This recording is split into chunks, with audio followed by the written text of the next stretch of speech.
Mardi 3 janvier, W9 diffusera un documentaire consacré à Albert et Charlène de Monaco.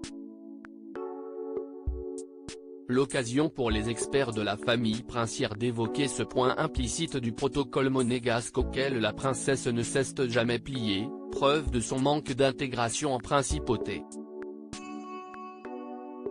Pour Charlène de Monaco, cette fin d'année 2022 s'apparente à l'épilogue d'un long parcours du combattant. L'épouse du prince Albert aura en effet passé des mois particulièrement éprouvants, bloquée en Afrique du Sud en pleine pandémie en raison d'un problème orale. La princesse aura fini par quitter son pays natal, mais aura observé une longue, très longue période de repos à son retour en principauté. Il aura fallu attendre l'été 2022 pour la voir revenir sur le devant de la scène aux côtés de son mari, qui confiait cependant en novembre dernier que ses soucis de santé n'étaient pas encore derrière elle. Elle est fatiguée par moments, il faut lui laisser encore un peu de temps pour se retrouver et prendre d'autres engagements. Mais elle les prendra, confiait son Altesse à Monaco Matin. Charlène est pourtant bien de retour aux affaires et n'a d'ailleurs pas manqué d'imposer de nouvelles règles à Stéphanie et Caroline, comme nous vous le révélions le mois dernier.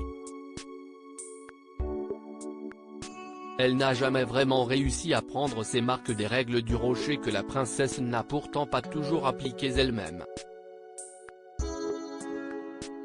Dans un documentaire consacré au couple princier et diffusé le 3 janvier prochain sur W9, les experts de la famille princière évoquent en effet son apprentissage difficile. Du français, la première chose que l'on attend d'elle, si est de parler le français. Si est la langue officielle à Monaco. Or, elle va continuer à s'exprimer en anglais, explique l'un des experts au sujet de la Sud-Africaine.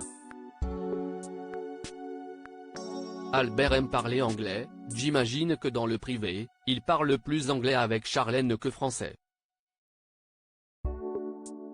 Donc Charlène ne fait pas énormément d'efforts pour maîtriser la langue française, précise un autre. Si la maman de Jacques et Gabriella a fini par se mettre à la langue de Molière, il voit dans ses difficultés le signe d'un certain inconfort. Certains ont voulu y voir la preuve de son inconfort, de son malaise, dans un rôle dans lequel elle ne se sent pas toujours bien. Elle n'a jamais vraiment réussi à prendre ses marques, à se fondre dans le décor monégasque comme Grace avait réussi à le faire, explique l'expert. Des difficultés qui appartiennent désormais au passé, Charlène étant revenue plus déterminée que jamais de sa convalescence, bien décidée à reprendre le rocher en main.